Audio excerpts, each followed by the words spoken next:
Hello et bienvenue à Entre deux cafés, elles ont osé. Dans cette série, on va jaser de métiers en ligne, mais surtout des possibilités qui existent puis que personne nous a enseigné. Mais first thing first, va te faire un café, on t'attend. Salut mes invités, mes premières invitées à Entre deux cafés, elles ont osé. Je suis vraiment excitée de vous recevoir. Je suis vraiment excitée de débuter ce parcours-là avec vous. Je vous présente Fée, Isabelle et Rebecca. C'est mes premières invitées en deux cafés parce que c'est trois entrepreneurs en ligne qui ont fait le move de se lancer et on veut savoir leur histoire. On est là pour ça. Donc, on commence avec une question large. C'est quoi votre entreprise?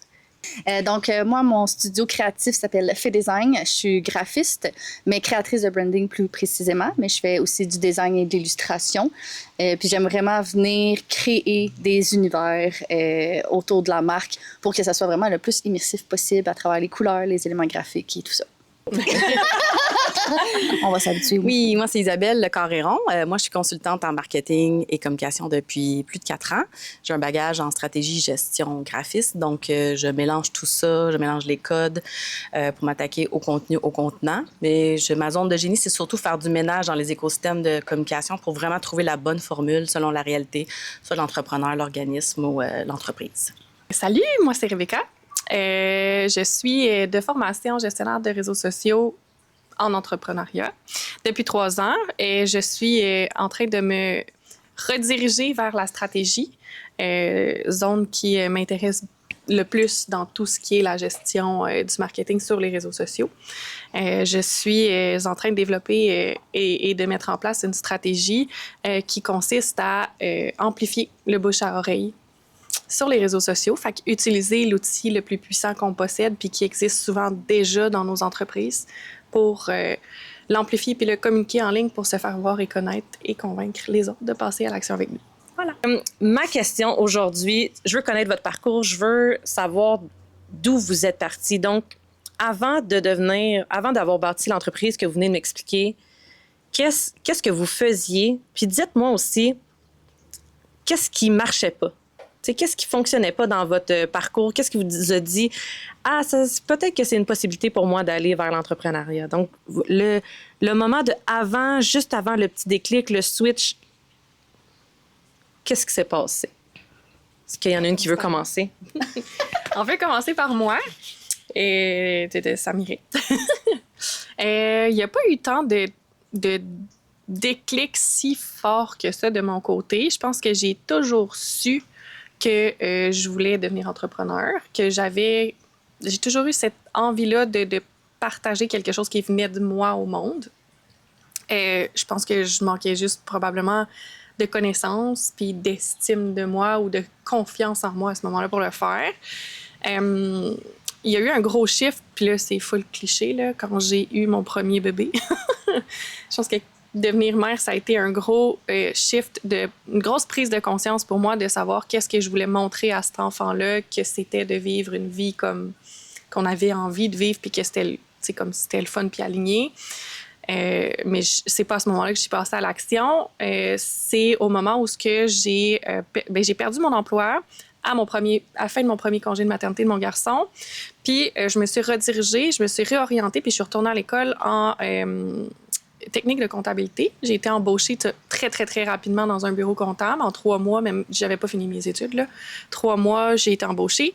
Puis, je me suis mis à voir des états financiers, tu sais, des chiffres, puis à parler avec ces entrepreneurs-là quotidiennement à propos de leur entreprise, à propos de leurs chiffres, à propos de leur structure, de leurs enjeux, puis tout ça. Puis, à un certain point, je me suis dit, mais comme c'est tout du monde comme moi, tu sais, ils en connaissent pas plus, mais ils en connaissent pas moins que moi. Puis je pense que c'est juste ça que ça me prenait pour prendre la confiance pour justement partir moi-même à mon compte. Puis à partir de là, quand j'ai démissionné de cet emploi-là, je me suis lancée officiellement à temps plein. Là, dans le fond, ce que j'ai fait, c'est que j'ai pris une formation, j'ai acheté une formation privée pour devenir gestionnaire des médias sociaux. J'ai fait la formation, puis avant même de l'avoir terminée, j'ai démissionné, puis j'avais ma première cliente. J'ai démissionné, puis j'ai rencontré ma première cliente comme 2 jours après, là, puis on a signé très rapidement. C'est cool, ça. C'est cool. Souvent, le switch se fait quand on devient maman. Hein, Moi, ça a été un an de réflexion moi, un an tout seul avec moi-même dans ma tête, à avoir rien d'autre à penser, c'est ça qui se passe. Ton congé de maternité, que tu veux dire. Ouais. C'est ça, hein? Dans le sens où, comme, t'as un an à juste réfléchir à c'est quoi ta vie, c'est où tu t'en vas, qu'est-ce que tu vas faire. T'es chez vous, là, avec toi, puis ton bébé qui fait blabli blabla, puis c'est ça, là. Ton cerveau, il spin. Ouais, c'est ça. Fait que c'est ça que ça a fait. C'est ça que ça a fait chez moi. J'ai pas d'enfant, moi. Oui, j'ai hâte de voir comme comment que ça va se passer, tu sais, côté, tu sais, le fait que j'ai déjà mon entreprise, comment... C'est sûr, je prendrai pas 9 mois, là, d'après moi, je serais pas capable.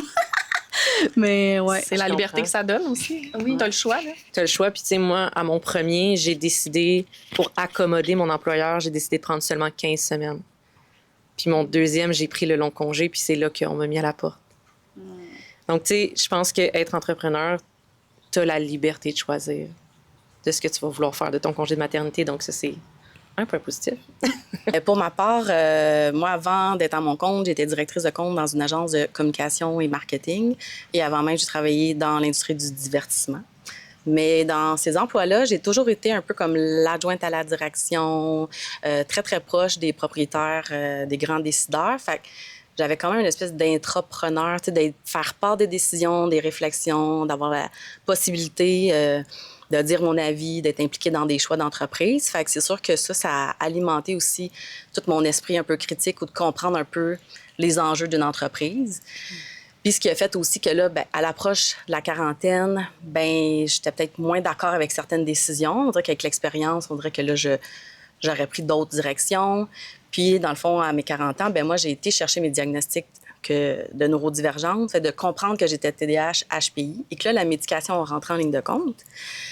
Là, j'ai compris mes zones de défi, mes zones de génie, puis la médication fait que ce qui fait du sens fait vraiment du sens, mais ce qui fait plus de sens, t'en fait vraiment plus.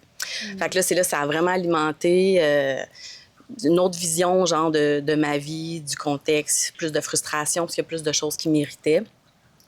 Puis j'avais vraiment une bonne relation quand même avec mon employeur. C'est devenu un ami avec les années. Puis j'avais peur de gâcher cette amitié-là parce que là, il y avait de plus en plus de différents ou autres. Puis c'est quelque chose qui m'avait tout le temps habité. Puis je me suis dit, je suis peut-être rendue là. Puis à un moment donné, une conversation un peu de trop sur un peu des choses à essayer d'améliorer ou autre, puis qui pour moi étaient finalement mes plus belles qualités. Fait que ça a vraiment fait émerger. Tout ça avant un congé des fêtes. Fait qu'un beau 2 semaines de recul à remettre en question, puis de voir, essayer d'imaginer qu'est-ce que ça pouvait avoir, quel genre d'entreprise que je voudrais faire. Fait que j'ai eu le temps d'aligner des chiffres qui rassuraient mon conjoint aussi. Tu sais, OK, ça va de l'air de quoi, quel genre d'offre de service. Puis je sentais qu'il y avait un client, que j'avais, c'est ça, une entreprise près de chez moi, que je savais que je pouvais avoir déjà une entente qui faisait du sens. Puis là, OK, j'ai déjà quelque chose qui pourrait être tricoté. Fait que je me suis fait un plan de marche sur quelques mois, puis je me suis lancée de cette façon-là. Fait que ça a été vraiment, comme je pense, la crise de la quarantaine, puis une accumulation, puis de vraiment comprendre finalement qui j'étais, finalement. Puis de trouver quelque chose à ma façon, de le faire de ma manière. Oh my God, c'est beau. C'est vraiment beau ce que tu viens de dire. Puis toi, Fille, c'est quoi le déclic? Moi, ça a été tellement douceur parce que j'ai terminé, dans le fond, le cégep. Puis j'avais mis sur mon portfolio pour, dans le fond, en graphiste, tu n'as pas une remise de diplôme. Là, c'est vraiment comme un vernissage, en fait. Okay. Puis j'avais mis fait design sur mon cover de portfolio. C'était ça. Puis là, finalement, à un moment donné, comme peut-être 1 an après, tu sais, là, je travaillais pour un magazine que c'était genre, mettons, je travaillais comme 1 mois et demi, 2 mois sur l'édition, comme intense, puis après ça. Fait que, tu sais, c'était pas une job temps plein, fait que j'avais pas le choix de comme. Tu sais, je travaillais encore au Fruits Passion à ce moment-là, j'avais quelques contrats, comme parce que, mettons, mon école de danse savait que je faisais du graphisme. Tu sais, comme ça s'est fait un peu de même, mais c'était vraiment un petit on the side. Puis, à cause du magazine, j'avais le goût de montrer mes projets. Fait que là, j'ai parti une page Facebook puis un compte Instagram de même. Fait que, tu sais, au début, je te dirais, là, ça, c'est comme j'ai fini en 2015. Puis jusqu'en 2019, au moins, comme pour moi, c'était vraiment comme un on the side, là. Il y avait même pas le mot entreprise relié à ça en soi, là. C'était comment? Je fais des projets quand j'ai des petites demandes puis c'est le fun puis tout ça.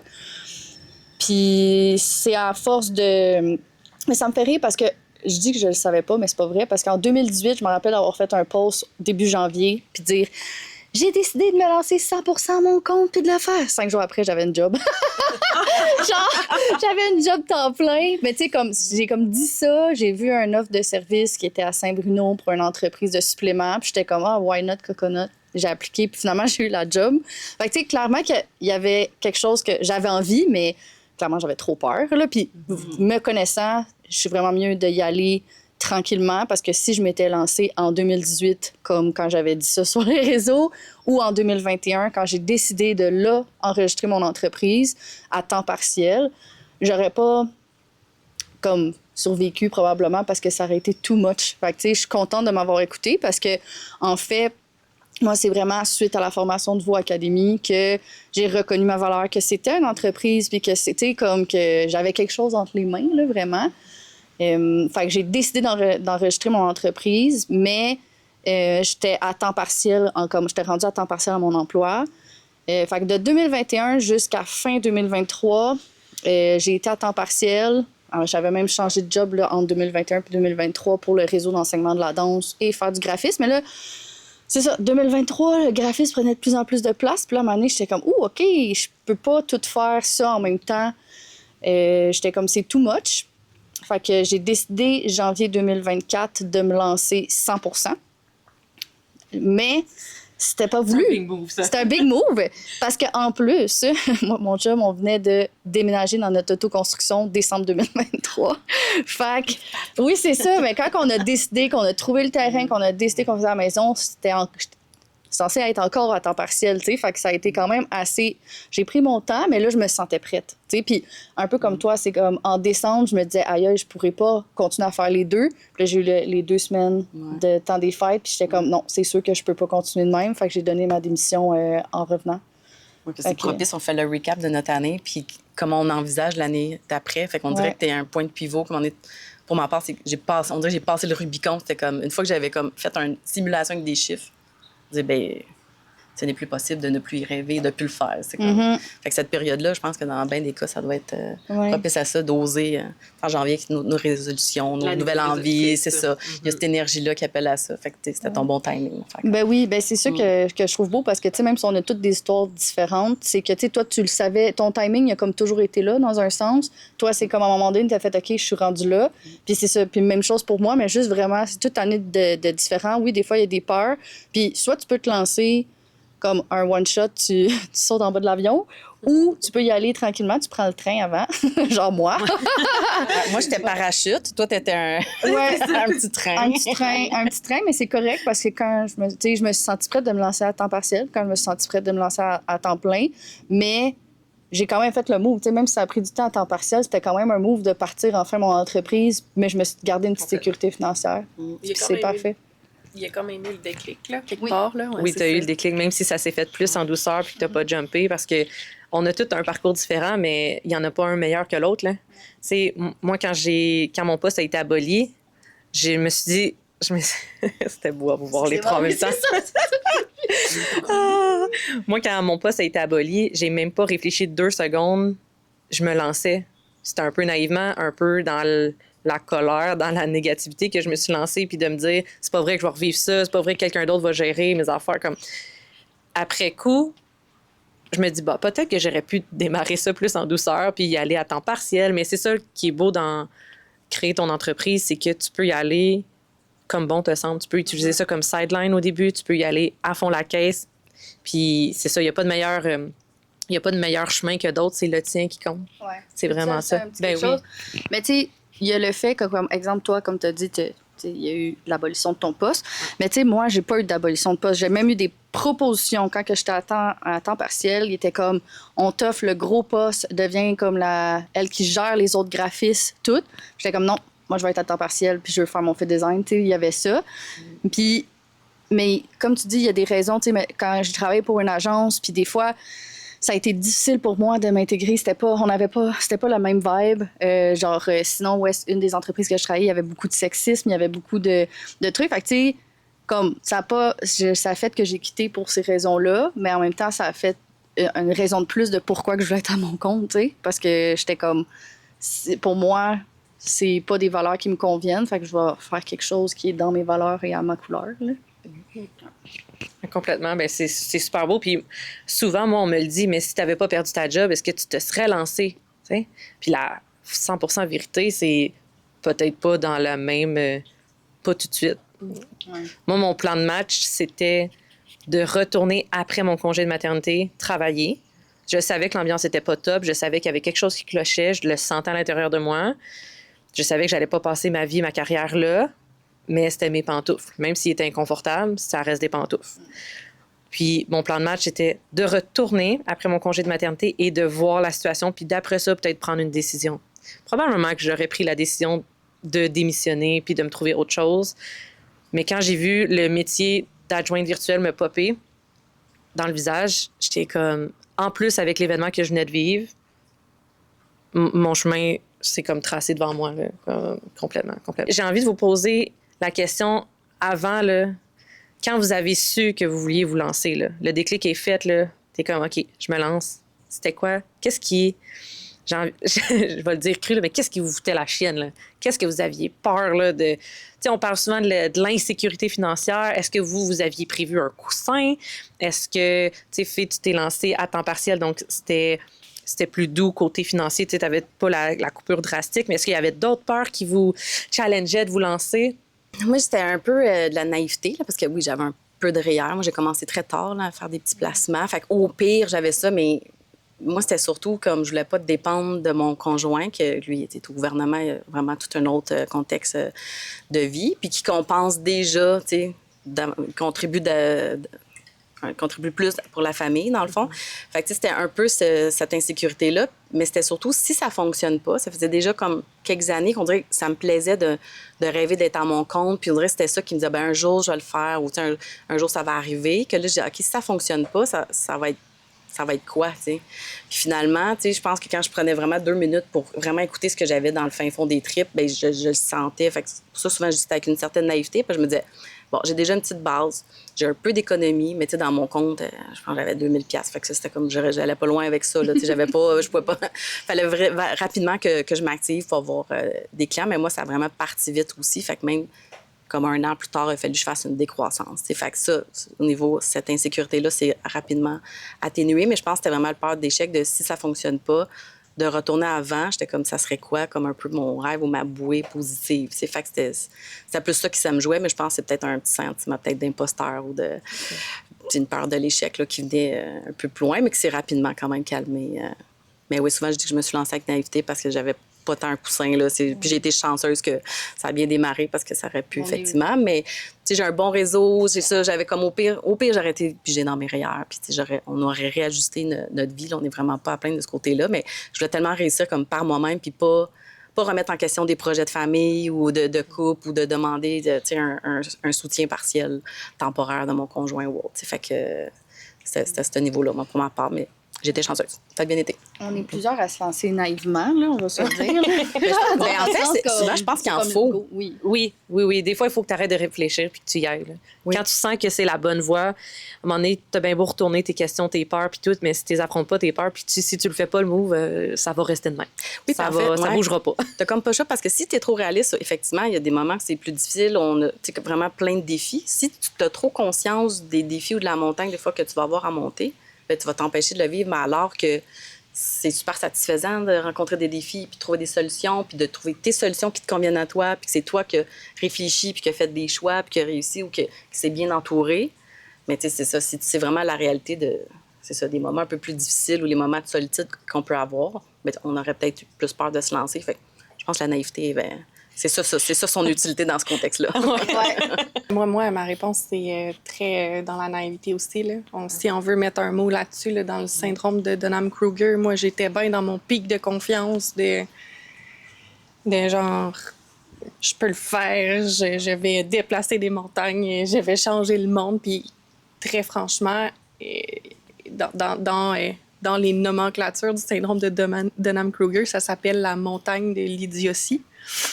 Cette montagne-là est très, très, très nécessaire. T'sais. C'est le moment où tu n'en connais pas assez pour savoir que tu le sais pas, ce que tu sais pas. Fait que tu en connais juste assez pour penser que tu es très, très bon dans ce que tu t'en vas faire, puis crime que ça prend ça. Là. À la fin, ça peut paraître péjoratif de dire ça, mais comme il n'y a pas personne qui passerait à l'action si ce syndrome-là n'existait pas dans le monde, là. C'est ça, moi, c'est un peu dans ce sens-là que je suis partie. Tu sais, le petit kick de confiance que ça me prenait de voir des gens comme moi qui partaient des entreprises puis qui avaient du succès puis qui le faisaient, tu sais, puis que...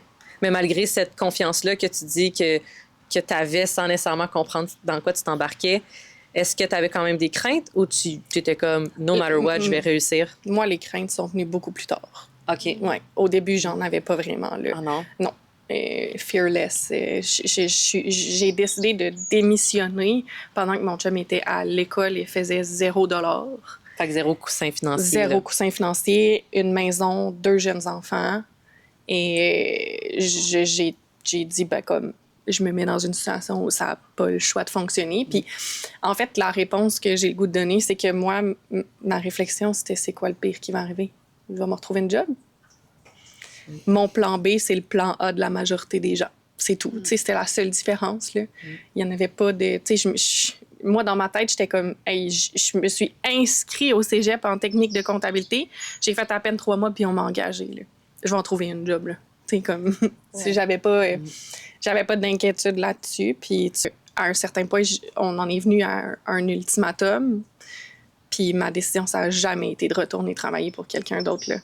T'sais, on s'est rendu à un point financièrement où mon conjoint est allé à l'école pour devenir courtier immobilier. Puis là, démarrer comme courtier immobilier, ben, les 6 premiers mois, il a fait $0. Puis là, ta première transaction que tu fais, ben, tu t'en fais prendre la moitié en frais d'agence. Fait que tu sors avec une paye de... Je pense que sa première paye, c'était 6 mois plus tard, 2500$. Puis c'est pas mal ça qu'il a fait dans son été, dans son année au complet, la première année. Moi, je venais de démarrer. Honnêtement, j'ai eu beaucoup de clients très rapidement là, dans mon élan de confiance. J'en ai convaincu une couple avec moi, là. On a eu des belles expériences avec mes clients puis tout ça. Ça a été vraiment cool. Mais à un certain point, on est venu à l'ultimatum où est-ce qu'on vend notre maison ou on va se retrouver une job, tu sais. Puis j'ai choisi de vendre ma maison, là. Genre, pour moi, there was no other way, là. Je pouvais pas retourner travailler pour quelqu'un. Ça se pouvait pas. Mon rêve de bâtir quelque chose était trop important. Fait que pour moi, la solution qui faisait le moins mal, c'était de vendre ma maison puis de repartir à zéro, tu sais. Fait qu'on a vendu, on a tout clairé nos dettes. Qui était quand même très, très élevé. Là, on parle d'à peu près 200 000 de dettes en dehors de l'hypothèque, là. Et parce que mon hypothèque, ça c'était très important, là. J'ai toujours payé mon hypothèque, mon auto, puis on n'a jamais manqué de rien pour manger. Mais je négligeais beaucoup les cartes de crédit, puis on en a rempli des cartes de crédit là, à cette période-là. Là. Ça a été vite. Fait que c'était au-dessus de 200 000 de marge et de cartes de crédit, là, tout simplement. Là. Fait qu'on a vendu, on a tout clairé ça avec la vente, puis on a reparti. Puis au moment où on a pris cette décision-là, ben on avait un assez bon fonds de roulement dans nos entreprises pour dire comme, ben en repartant, ça va être facile. T'sais. Puis depuis, j'ai l'impression que c'est une autre vie. Ça fait pas si longtemps que ça, puis je suis comme, waouh, c'est complètement un autre... je pourrais avoir l'impression que ça fait comme 5 ans que je vis plus de même, là, tu sais. Ça fait juste 3 ans que je suis entrepreneur. Mais c'est fou parce que tu as décidé, vous avez tous les deux décidé de vous lancer dans l'entrepreneuriat en ayant non seulement pas de coussin, mais des dettes. Ah oui. Comme si, je pense que la tolérance au risque est là, de où tu te situes est tellement différente d'une personne à l'autre. D'une personne à l'autre, c'est fou, là. Moi, j'aurais chié dans mes peines, je pense. Complètement. Non, mais c'est ça dépend. Ouais. Tu sais, puis moi, je dis souvent, tu sais, ma tolérance au risque est élevée à ce niveau-là, mais dans le sens où, moi, je dis souvent, dans la vie, il y en a toujours des solutions. Tu n'es pas obligé de tout le temps vouloir aller vers les solutions qui existent, mais il y en a toujours. Fait qu'à la fin de la journée, il faut juste que tu sois willing de prendre les avenues des solutions qui se c'est ça. présentent. Je pense que la nuance ici est bonne à faire, c'est que tu n'as pas été chanceuse. Oh non. Je pense que c'est tu as pris des choix, tu as fait des décisions aussi qui t'ont amené là. Ouais. Fait que c'est pas de la chance qui t'a amené là, c'est vraiment les décisions que tu as prises que probablement beaucoup de gens n'auraient pas été, n'auraient pas pris ces décisions-là, auraient pris d'autres décisions vu leur tolérance au risque, mettons. C'est vraiment- quelque chose qu'on se fait dire aussi souvent aujourd'hui. Là. Tu sais, mettons qu'on se parle aujourd'hui, qu'on se croise, et les finances, c'est plus un enjeu pour nous, vraiment pas. Fait qu'on se fait souvent dire, vous êtes chanceux, vous pouvez prendre un mardi puis aller magasiner, puis il n'y en a pas de réflexion, puis il n'y en a pas, puis comme, attends un peu, t'as pas marché dans mes souliers, là. T'es pas passé par où je suis passée. Hey, et pendant 1 an, là, j'ai eu des huissiers qui venaient cogner à ma porte à toutes les semaines, là. Genre, salut, voici ta lettre. Et j'étais rendue que, genre, il me demandait comment y allaient mes enfants, là, l'huissier, là, tu sais. Genre, t'as pas passé par où j'ai passé pour en arriver à ce outcome-là. C'est juste, c'est ça. J'ai pris les solutions que 99% des gens sont pas prêts à prendre. Fait que j'ai eu le résultat que 1% des gens ont. Je sais pas quoi dire. Exactement. Donc, que ça, tu sais. Ben, c'est excellent. Ce que j'allais ajouter, c'est que, mettons, quand tu es à salarié, c'est que tu te positionnes et tu prends des actions selon les priorités de l'entreprise ou de l'organisation que tu travailles. Tandis que quand c'est ton entreprise, bien là, c'est toi qui définis les priorités. Est-ce que c'est de la croissance? Est-ce que c'est de la stabilité? Est-ce que c'est une décroissance pour gagner du temps? Est-ce que tu as besoin de temps de créativité, du temps blanc? Quand tu as des enjeux financiers, bien, c'est ça ma priorité, de régler cette situation-là. Bien, quelle action je suis prêt à prendre? Puis en plus, quand tu as des situations comme ça, tu te dis, ben après, whatever ce qui va arriver, j'ai le coffre à outils, j'ai les capacités, j'ai l'harmonie, la solidité du couple pour y arriver. Fait que, après, c'est ça. Fait que, c'est qui je suis, c'est quoi mon coffre à outils ou c'est mon réseau. Il y a ça aussi, moi, qui m'a frappé que peu importe, on peut penser qu'on est tout seul, mais il y a vraiment une solidarité, une entraide. Tu lèves la main. Et voilà, Juste un bel exemple aujourd'hui. Aujourd'hui, c'est le parfait exemple. Fait que peu importe, aussi rapidement, je pense qu'on peut se rendre compte que tu as des problématiques de gestion financière, d'organisation ou autre. Il y a plein de groupes, il y a plein d'endroits où tu peux lever la main puis avoir de l'aide. Fait que je pense qu'il y a ça aussi qui te permet d'avoir comme, c'est quoi mon rayon de solution pour mes priorités. C'est quoi, pendant un certain temps, je focus sur quelque chose ou, ça peut être variable aussi. Fait que c'est ce qui fait vraiment la différence aussi dans ce contexte-là. Vraiment. Ben, c'est très cool. J'ai envie là, de vous apporter un peu ailleurs là, parce que c'est sûr que tes peurs, ça fait partie de quand tu te lances. Là, on a toute une certaine peur, une résistance.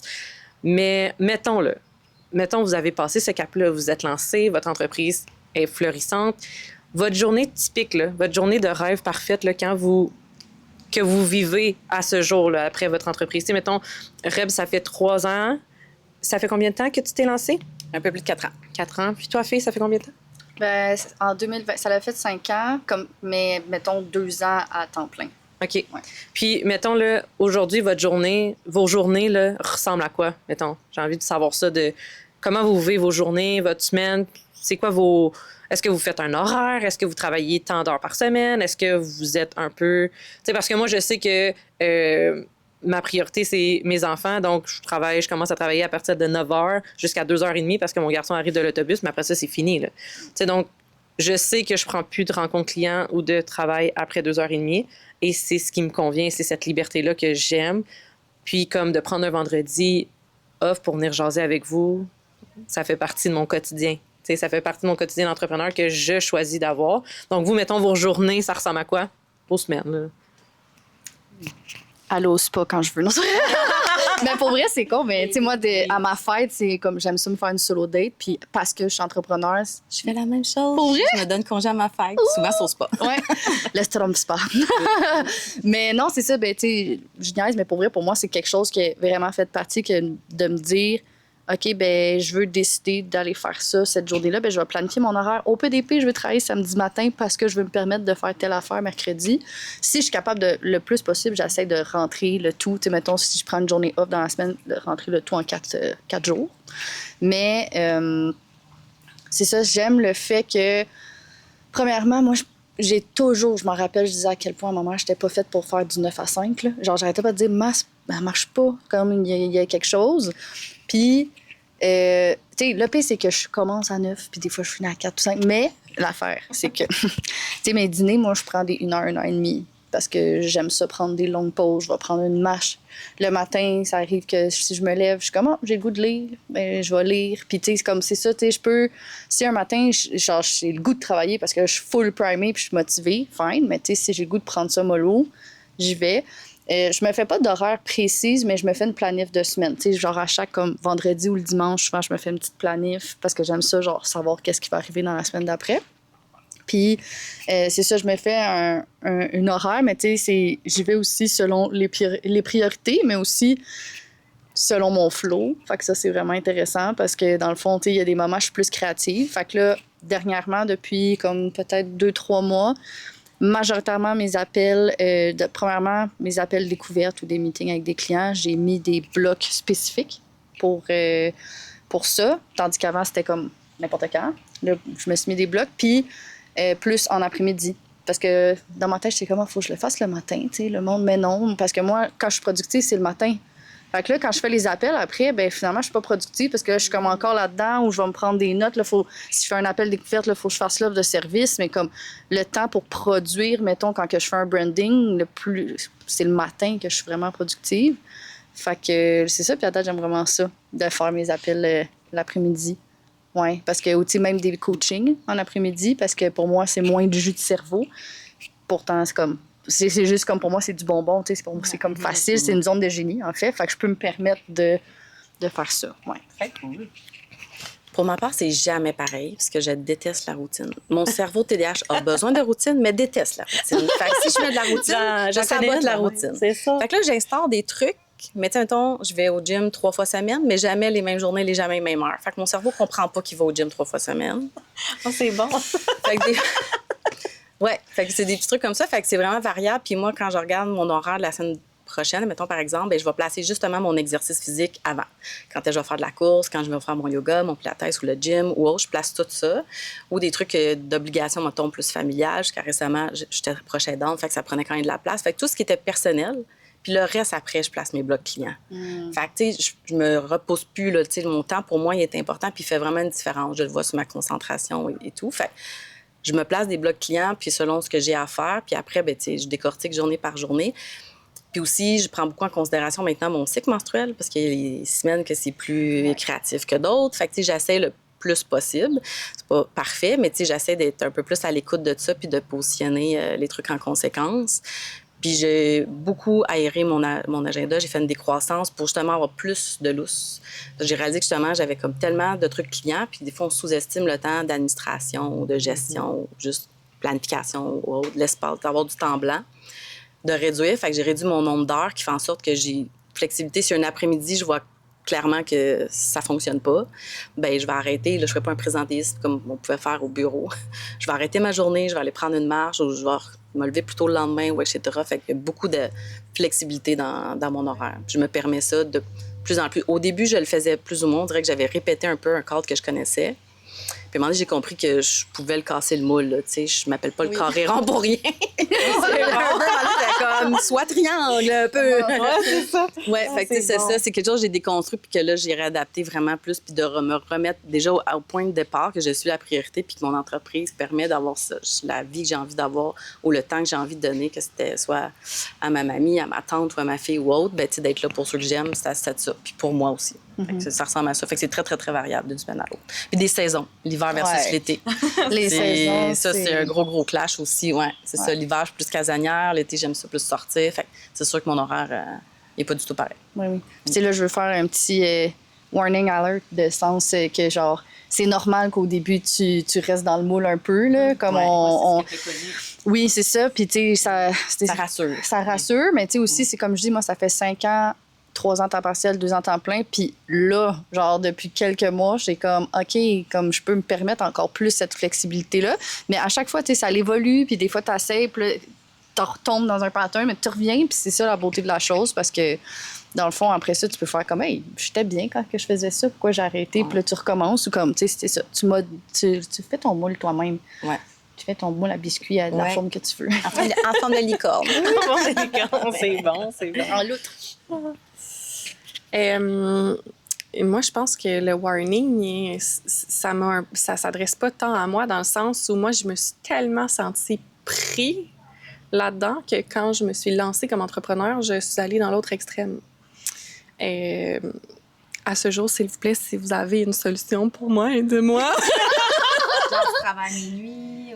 Non, mais dans le sens où TDAH, mon cerveau a besoin d'une routine, j'haïs la routine. J'ai pas encore trouvé la façon miraculeuse de truquer mon cerveau. J'ai développé certaines stratégies, là, mais c'est ça, là. Pour moi, ce qui arrive, là, c'est que, mettons, je vais trouver un système qui fonctionne full bien pour moi, OK? Puis là, ça va bien aller, je vais avoir une belle période, puis là, comme, c'est cool. Puis là, il y a un truc qui arrive, puis là, ça déstabilise un peu, puis là, tout tombe. J'ai pu, tu sais, fait qu'encore à ce jour, je me lève le matin, puis je suis comme, mais que vais-je faire aujourd'hui? Fait que, tu sais, je fonctionne pas mal sur un classique TDAH, là. J'éteins des feux, là. Tu sais, moi, je vis sur ce thrill-là, puis je fais pas tant pitié, là, parce que ma personnalité fait que j'aime ça quand même. C'est mon système nerveux, des fois, qui aime moins ça.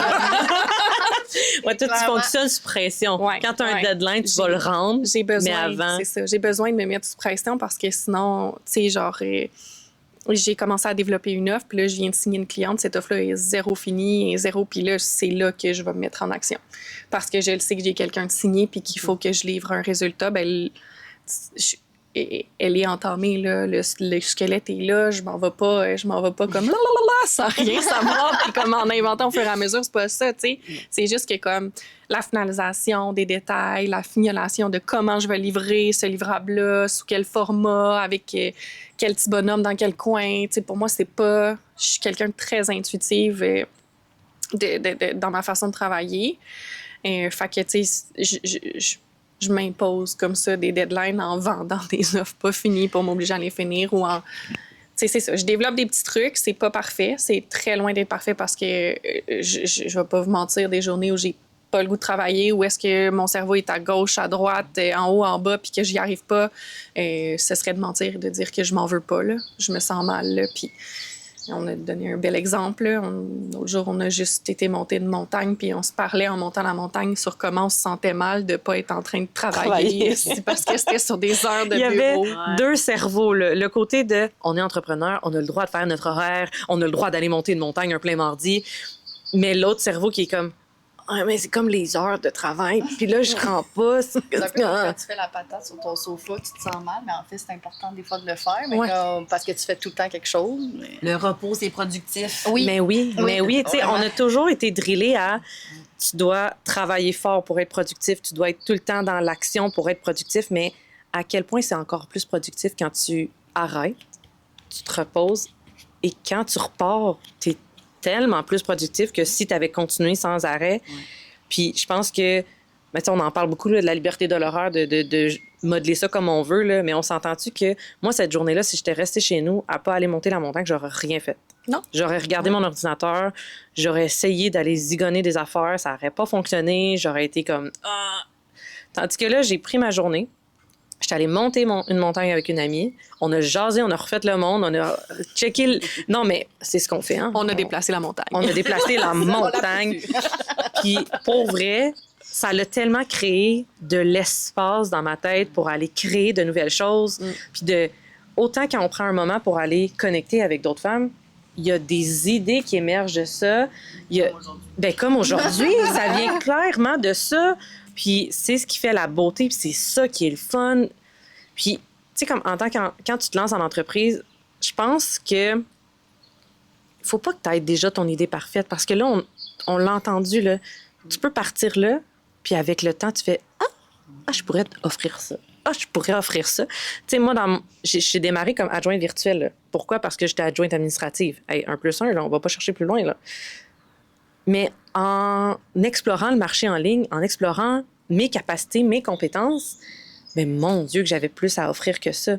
Donc oui, j'ai encore mon côté adjointe virtuelle qui adore faire le tri dans l'administration, mettre de l'ordre là-dedans, mais j'ai mon côté aussi humain qui a besoin d'aller vers les femmes, puis le besoin de jaser, de dire comme « Crème, c'est possible, voici la marche à suivre, voici comment tu pourrais changer ta vie professionnelle. » Donc, je pense que des fois, on a le blocage de comme, mais qu'est-ce que je vais offrir? Qu'est-ce que je vais offrir?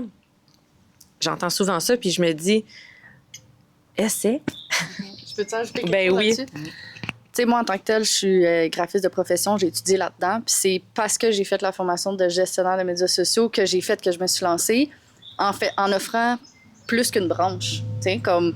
parce que dans ma tête, c'est comme j'avais besoin. Je me suis dit, peut-être que justement, là, je vais pouvoir avoir des contrats de graphisme, des contrats de gestion des réseaux sociaux, création de contenu. Puis après ça, mais tu vois, finalement, je suis revenue au graphisme, mais j'ai quand même essayé, j'ai quand même été par moi-même offrir plusieurs choses. Puis aujourd'hui, exemple, la création de contenu et tout, je vais en offrir encore par le bouche-à-oreille, mais il n'est pas comme officiellement sur mon site. C'est vraiment le branding, le design, l'illustration. Mais c'est pour amener le fait que, tu sais, toi, t'as dit 1+1, je me lance, comme je sais que ça, je suis capable de le faire. Mais des fois, justement, t'es peut-être capable aussi de faire plus qu'une chose. Puis comme tu as dit, toi, finalement, tu t'es rendu compte que tu étais capable de faire plus que ton 1+1. Fait que je pense que c'est beau, des fois, de se dire, c'est ça, même j'étais graphiste de profession, il me fallait le petit kick de plus d'avoir quelque chose, une nouvelle affaire pour faire comme, OK, là, j'ai tout dans ma tête pour me lancer. Mais dans le fond, je l'avais déjà, tu sais, mais c'est ça. Oui, super intéressant comme point parce que c'est aussi quand on se lance de voir comme, OK, c'est qui je suis comme entrepreneur, comme c'est quoi mon sac à compétences, mais qu'est-ce que j'ai envie de faire, qu'est-ce que j'aime faire. Puis plus on en fait, puis plus il y a des choses qui deviennent claires que finalement, hey, je suis vraiment encore meilleure que je pensais là-dessus, ou finalement, j'aime plus tant faire ça. Comme moi, mettons, marketing, communication, c'est assez large les deux. Fait que moi, mon site, au début, c'était une belle liste d'épicerie. Là. Je pouvais tout faire. Puis au fil du temps, au fil des mandats, oui, je faisais... Puis, en fait, c'est ce qui a fait en sorte que ça a bien été dès le départ, c'est que je faisais un peu de marketing, je faisais un peu de communication, je faisais un peu de graphisme. Fait que autant des plans de communication que de l'édition, que trouver des stratégies pour créer des outils. Puis au fil des mandats, puis des rencontres clients ou des types de clientèle, il y a quelque chose qui s'est dessiné. Puis, OK, bien, c'est beaucoup plus dans la réflexion stratégique, accompagner pour que les gens soient autonomes, qu'ils aient du plaisir dans leur communication, leur marketing. Puis, tu sais, là, j'ai refait mon site. Tu sais, là, il est plus à mon image, je me connais davantage, mon offre est plus claire. J'ai bien développé tout un pan sur les archétypes de marque, quelque chose que j'ai découvert dans les dernières années que j'adore, puis que je sais pas où ça va me mener, ce truc-là. J'avais envie de le faire, de le développer, puis qui sait... ça va-tu continuer pendant des années? Je vais-tu intégrer d'autres choses? Fait que c'est ce qui fait qu'il est intéressant. Puis au fil du temps, bien, c'est ça, j'apprends à me connaître encore plus. Puis il y a des choses que j'aime moins faire, je veux plus faire, je veux développer au fil des collaborations aussi.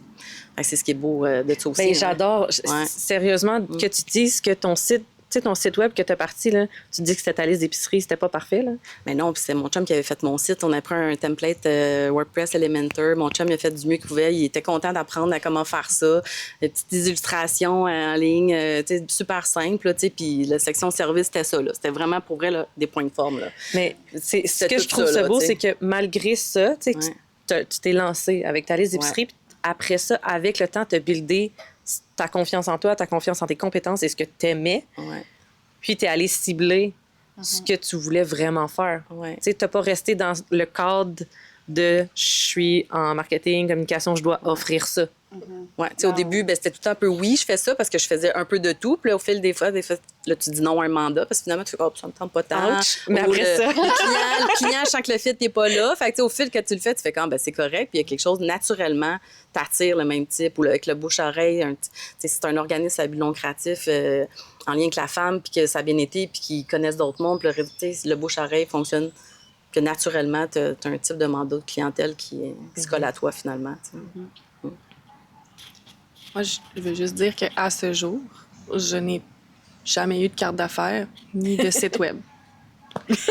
Jamais. Ça fait combien de temps que tu es entrepreneur? 3 ans. OK, puis mettons, as-tu des clients? Oui. Pas de nom d'entreprise non plus. J'ai pas de nom d'entreprise. Je fonctionne à mon nom personnel. Ça fait... On a une graphiste qui peut témoigner. Ça fait combien de temps que je cherche un nom d'entreprise, que je cherche donc bien qu'est-ce que ça va être, mon image de marque, que je réfléchis à ces choses-là. Puis Donc, que j'ai pas de site web. réponse. Puis est-ce que tu publies constamment sur les réseaux sociaux? Je repartage beaucoup de choses.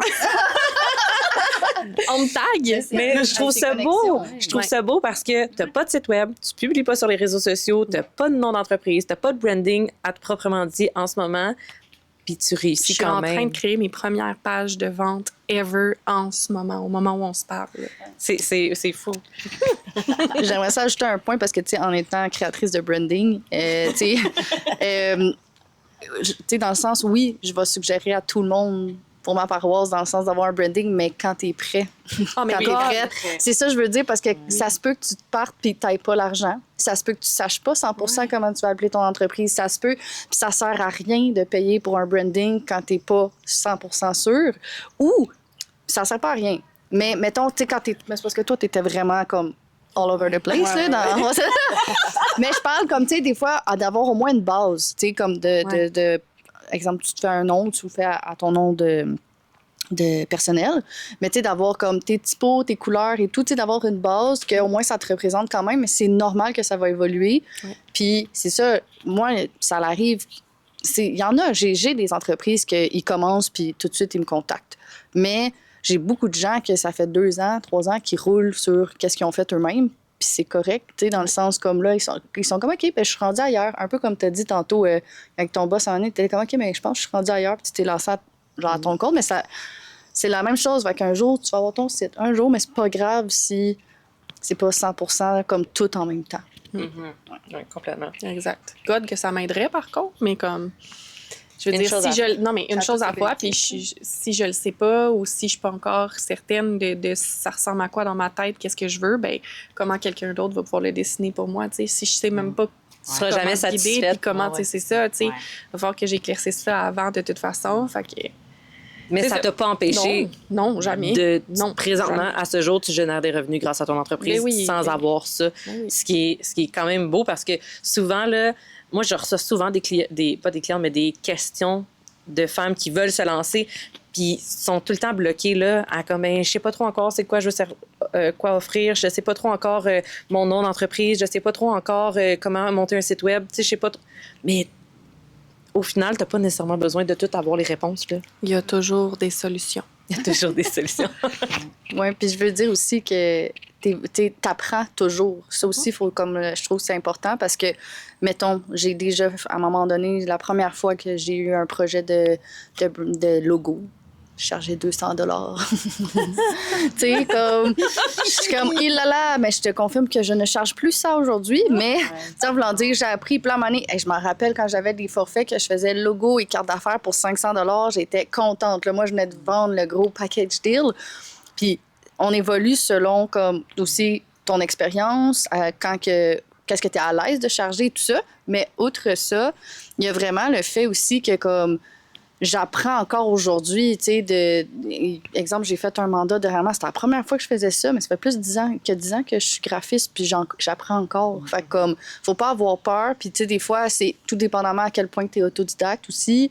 Sinon, de poser les questions, s'il y a des trucs que des fois, tu sais, mettons, moi, dans le branding, j'apporte certaines stratégies, parce que c'est quand même important pour la marque, mais mettons, j'ai une cliente présentement qui avait se lancer en cosmétique. C'était un autre level, là. Ben, c'est une stratège vraiment qui fait sa stratégie. Puis comme moi, j'ai envoyé mon questionnaire pour qu'on voit qu'est-ce qui était comme, pas que ça fasse des doublons.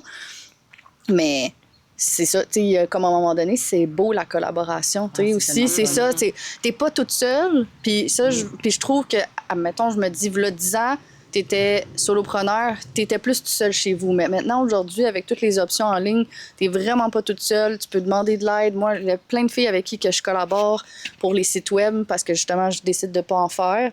Mais c'est facile après ça, là, avec le client. Je suis comme, ben oui, j'ai quelqu'un pour toi. Parfait. Ouais, Tu sais, c'est l'idée, au départ, de perdre des parts du marché. Fait que tu dis, il faut donc bien que je fasse tout.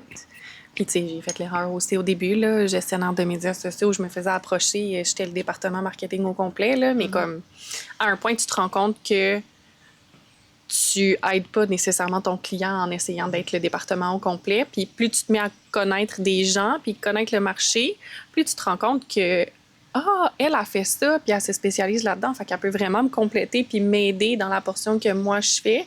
Puis c'est là que tu te rends compte que comme c'est pas pour rien que les multinationales ont des équipes marketing, là, tu sais, je veux dire, t'es pas supposé l'aide toi tout seul, là. Tu peux avoir de l'aide, puis c'est normal que tu offres une portion ou que tu apportes quelque chose à un client, puis qu'une autre personne qui œuvre aussi dans le marketing ou de la communication offre quelque chose vraiment de différent de toi, là. Puis, tu sais, je veux juste amener... Puis ça se peut que toi, tu sois une personne qui offre un service un peu plus 360, puis que ça soit comme correct que tu fasses tout parce que c'est ça que tu veux, ça 100%. Mais je veux amener, tu sais, juste quand on a fait les réseautages de Femmes de tête, il y a beaucoup dans la Montérégie, les graphistes, marketing. Tu sais, quand on était à l'apéro, tout le monde était comme, bon, ben moi aussi, j'étais en marketing, mais tout le monde avait une spécialisation différente, pareil, finalement. Fait que Puis on avait tous des clients. C'est ça. C'est ça, c'est complètement. Puis je trouve ça le fun parce que, tu sais, c'est beau vous entendre discuter de vos parcours et tout. Puis je me dis, oui, on va en faire des erreurs. Oui, on en a fait, on va en faire, on va continuer. Puis, tu sais, moi, je vais prêcher pour ma paroisse, mais qu'est-ce qui m'a aidé à limiter mes erreurs? C'est clairement l'accompagnement que j'ai eu. Puis, tu sais, je t'entendais parler tantôt quand tu as suivi la formation. Ben, c'est là que ça t'a comme donné, on dirait, un boost de confiance de comme, hey, je vais être graphiste. Tu sais, comme, tu as dû suivre une formation pour devenir gestionnaire de médias sociaux pour te donner la confiance en tant que graphiste en plus, tu sais.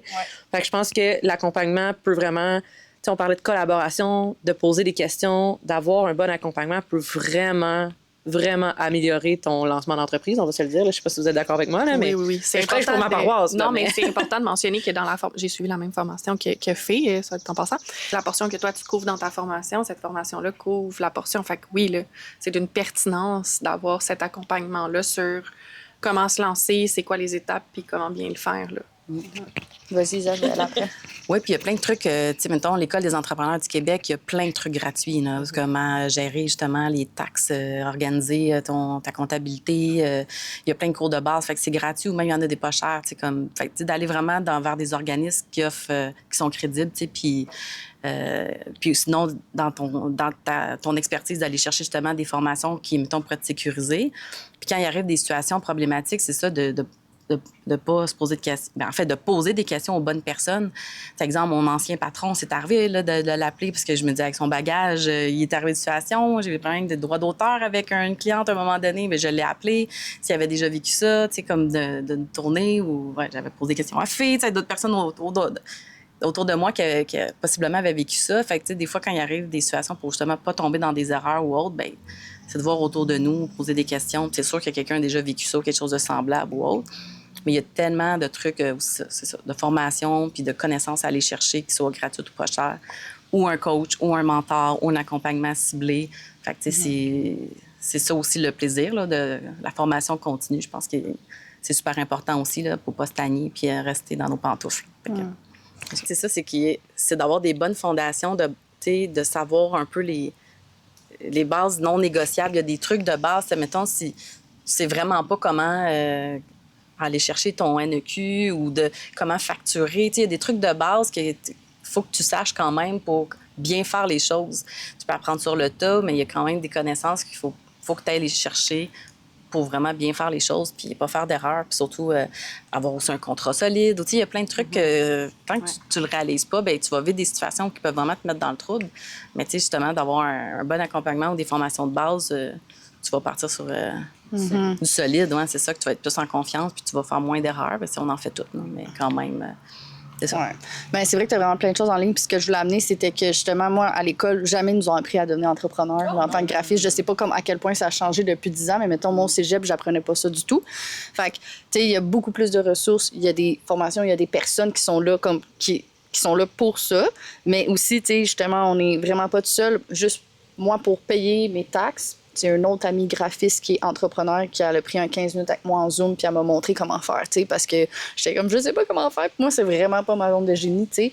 Fait que, mais c'est nécessaire de le faire pareil. Ben oui, 100%, parce que surtout si tu payes pas tes taxes, on s'entend que c'est pas une bonne... Tu sais, dans le sens, il faut que tu payes tes taxes. Fait que faut que tu payes tes taxes. La comptabilité, c'est la première chose que j'ai déléguée. Au début, je me disais, oui, je vais la faire. Puis j'ai fait, oh, que non. Tu peux choisir ce que tu veux déléguer. Oui, c'est ça, tu choisis, tu cibles ce que tu veux faire, mais l'affaire, c'est que t'as pas le choix quand même de la faire. Soit tu la délègues ou soit tu la fais, mais c'est pas une option. Tu dois la faire, tu sais. Donc, ah oui, il faut que je paye des impôts. Ah oui, c'est ça. Ah, il faut que je mette de l'argent un peu de côté pour ça. Oui. Oui, c'est ça. Il y a beaucoup de femmes qui se partent et qui fixent leur prix un peu tarif horaire comme s'ils étaient salariés, mais ils oublient que quand tu deviens entrepreneur, ben t'as pas juste le côté salarié à payer, tu sais, comme t'as le double.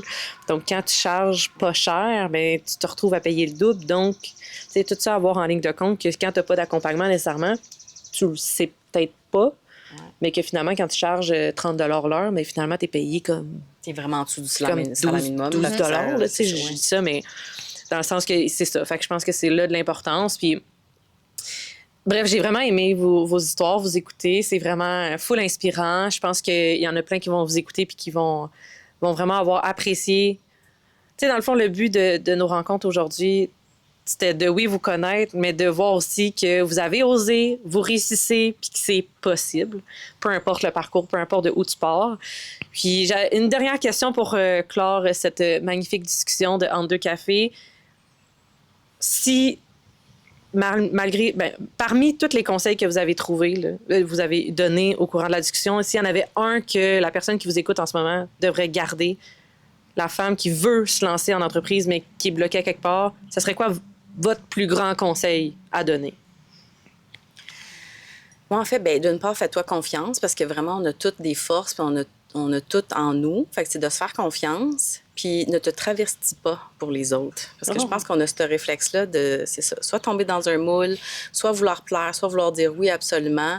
Mais c'est difficile des fois de s'en défaire de ça. Fait que, tu sais, vraiment, assume qui t'es, c'est quoi tes forces, c'est qu'est-ce que tu as envie de faire. Tu sais, comme, c'est ça, transforme-toi pas. Fais pas un petit personnage ou autre, tu sais. Fait que fais-toi confiance, sois toi-même, tu sais, puis suis ta route, puis tu as le pouvoir de changer les choses en cours de route aussi, là. Fait que, tu sais, même si au début, c'est quelque chose puis que ça bifurque, encore là, fais-toi confiance, puis ça va bien aller. C'est un très bon conseil. Fais-le. Il y a juste des solutions. Il y en a toujours des solutions. Moi, c'est le conseil que je donnerais.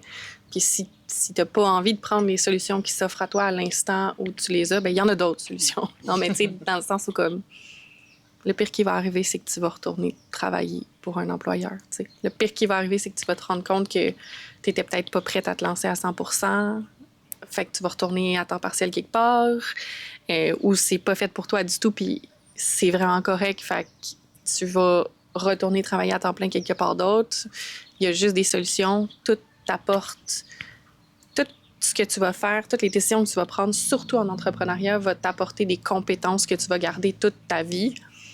Puis ça va tellement t'en apprendre sur toi-même que juste cette portion-là en vaut tellement le coup, parce que même si c'est pour retourner travailler pour un entrepreneur, tu vas tellement plus connaître c'est quoi ta valeur, qu'est-ce que tu veux puis qu'est-ce que tu veux pas.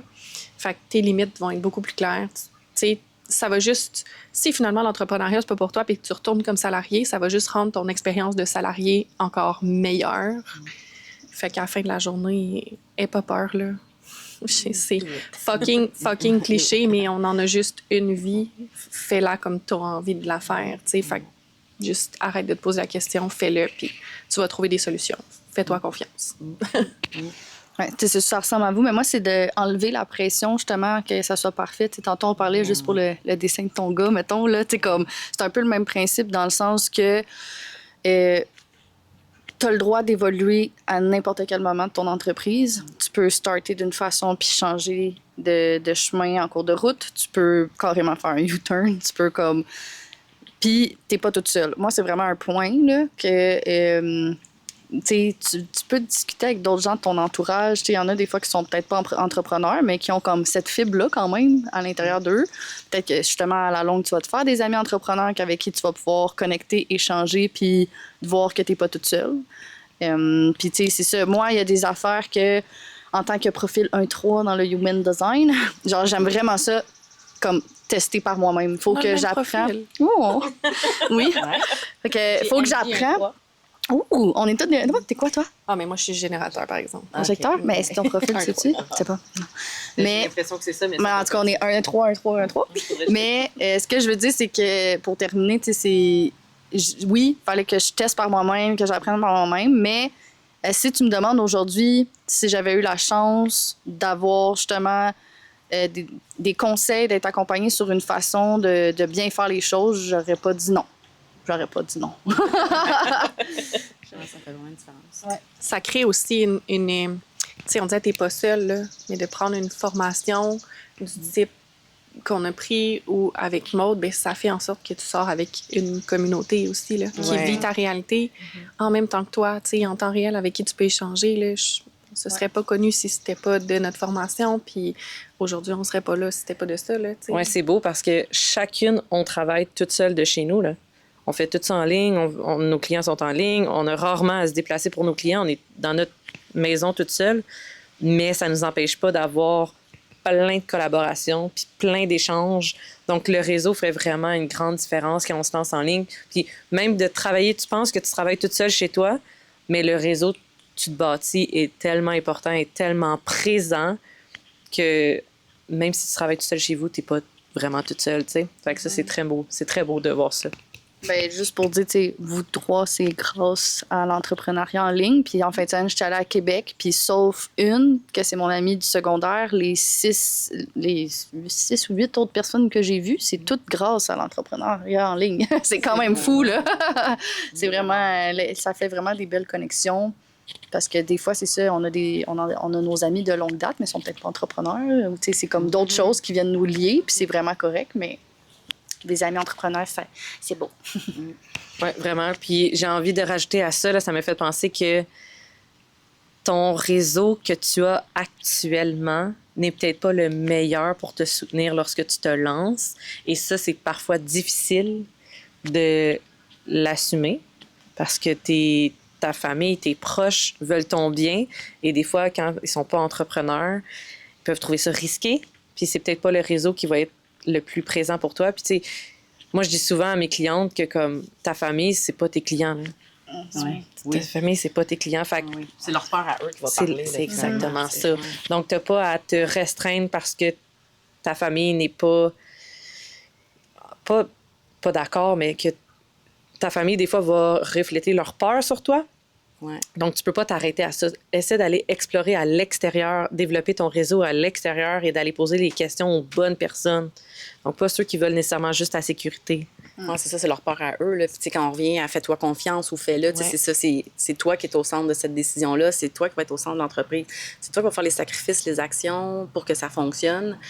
Puis d'où l'important, effectivement, si tu n'es vraiment pas entouré de personnes entrepreneurs comme moi, j'ai pas du tout ça dans ma famille. Je viens vraiment pas de ce contexte-là. Mais quand j'étais à l'agence, en fait, j'étais dans un coworking. Il y avait des entrepreneurs, des entreprises, des solopreneurs. Tu sais, je les ai écoutés parler, j'ai posé des questions. Fait qu'indirectement, je me suis un peu nourrie de ça. Puis, c'est ça, de voir leur parcours.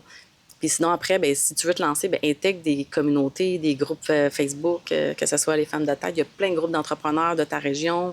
Ose aller dans les chambres de commerce, n'importe quoi pour justement côtoyer des gens qui sont plus dans cette réalité-là puis qui vont être ton futur réseau qui va t'alimenter. Puis tu vas rencontrer de nouvelles personnes. Puis si tu as des questions, tu as besoin. Puis les forces des collectifs de collaboration, c'est vraiment puissant. Moi, je l'ai fait plusieurs fois. Puis le projet est toujours encore mieux parce que c'est ça, la force du groupe, puis il y a de la cohérence, puis on va tous dans la même direction finalement. Oui, puis je vais amener juste... Moi, je suis pas une introvertie en soi, mais je sais qu'il y en a beaucoup aussi, c'est un stress, là, mais qu'il y a plein d'entrepreneurs qui sont introvertis, mais que en ligne, tu réussis à faire une connexion quand même, tu sais. Puis, en tout cas, je voulais le nommer parce que moi, en étant extravertie en général, on me dit souvent que je suis rassembleuse et tout ça. C'était plus facile, mais sache qu'il y a des personnes comme toi aussi dans l'entrepreneuriat, même pour les plus introvertis, puis tu vas faire ta place juste à ton rythme. Ouais. Oui, tu sais, il y en a qui ont de l'anxiété ou des troubles un peu plus intenses, qui effectivement, ce genre d'entreprise-là en ligne, bien, ça correspond complètement, qui peuvent être plus à l'écoute de leurs besoins puis de ne pas se mettre dans des situations où ça accentue leur anxiété. Fait que c'est un genre de modèle tu peux t'épanouir. Ben, tu crées ton propre modèle à toi. Là. C'est ça. Fait que si c'est en ligne puis si tu veux vraiment pas sortir de chez toi ou que ben, tu peux construire quelque chose à ton image complètement. Là. Ouais. Ah, c'est beau de vous entendre. Fait que merci d'avoir participé au premier Entre deux cafés Zonzé. Donc, on finit ça avec un beau petit chin de café. Merci les filles. Yes. On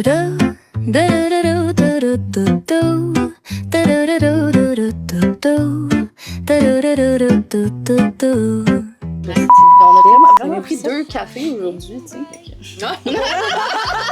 Non. C'est moi la vedette. Ou c'est tes fesses la vedette. Is there a lot of buffoon? Je sens plus mes jambes, mais Dans la bougeotte, fait que d'habitude, j'essaie de pas d'avoir mes petits pieds qui bougent. Je suis comme, je bouge tout le temps. Style back. The breeze is playing soft.